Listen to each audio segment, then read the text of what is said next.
everybody. I hope you're having a wonderful day today. Today, we're going to learn how to drop kick along Gui.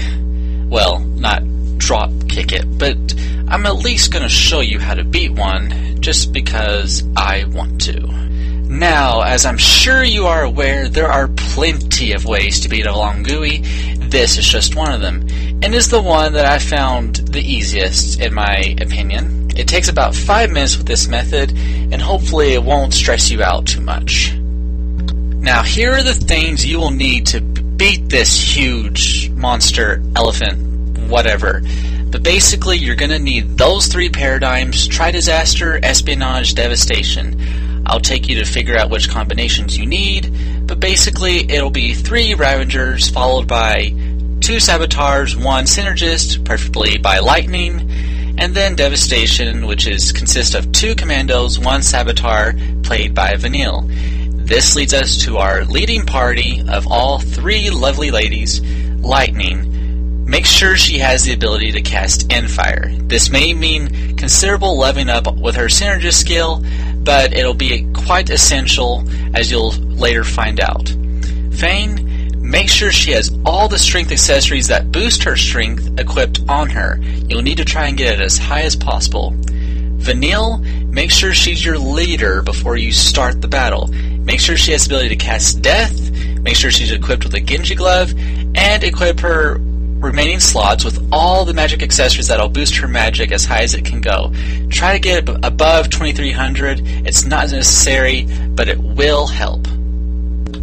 Now, granted, if you have them, you certainly have the ability to equip the Growth Egg and the Quantiseer Catalog if you're trying to grind for Tetrahedrons or Crystarium points. Again, this is the bare minimum that you need to actually win the fight. That all said, we are ready to begin battle. Okay, here we are. There's the Long Gui. If you don't know what it looks like, it's usually located in the most northern part of the Arcatile Steppe, but it usually roams everywhere after you beat a certain market mission. Now, first and foremost, you need to use a Fortizal Shroud. You will need haste. It's quite important. Alright, take a look at its head. You need to pay attention to it. As it's rising, summon Hecatoncheir. If you're too early or too late, it will cast Ultima and put your party in a damper, if not kill them. It's kind of important you're good with the timing on that as you begin. Alright, summon animation. Almost there. Now what the summoning does, it automatically kills the legs, and it makes the Long Gui collapse on its head. As you'll see here in a second. See there, when it's automatically falling down. Now, you need to, with Vanille, you need to automatically cast Poison. Do this manually. It's the first thing you should inflict. Do not cast anything else until you inflict Poison. See there, it's inflicted. Now from this point, you can just automatically put her on Auto Hinder if you want, to have her cast Deprotect, De-Shell, and Imperil, but make sure you have all 4 debuffs on the Long Gui before the timer on the bottom expires. By the timer, I mean the Assault meter. By casting all the debuffs, it'll automatically raise the Assault meter. Now, Poison is key. You're basically trying to waste time here, so Poison can do its work. If you do it right, hopefully it'll drain off half of the Long Gui's health.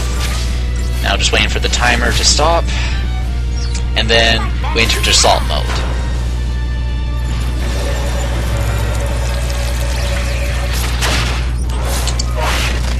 Done.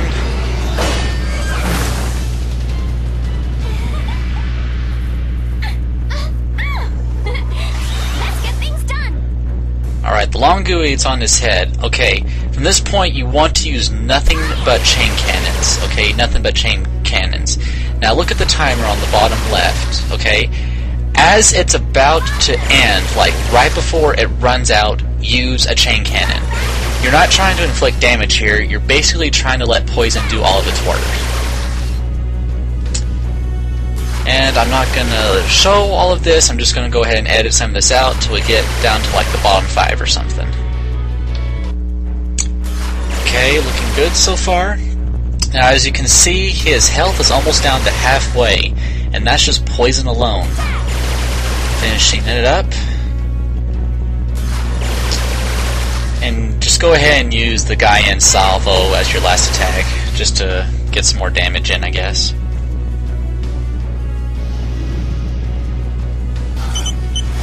Let Vanille do that.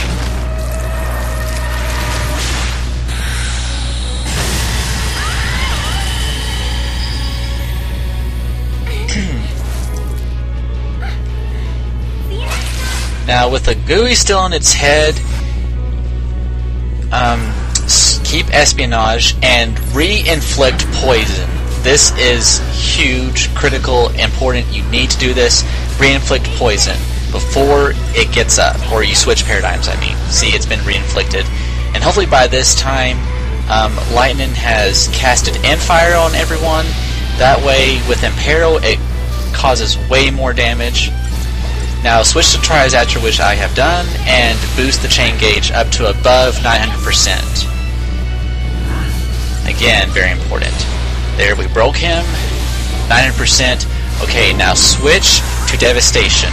This is where you need to be quick on your feet. Immediately go to death and cast this over and over and over again until the Wangui dies.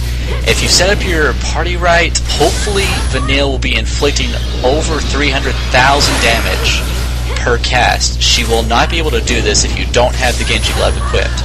It's very important. And if you're good on all that stuff, the Gui should die before it even gets up. Again, if you didn't re-inflict poison, it'll most likely you'll fail at this. It's important that you had re-inflicted poison before you switched paradigms. There, we beat it. Excellent. 5 stars, and with the CP egg we have 200,000 CP and a Trepidahedron.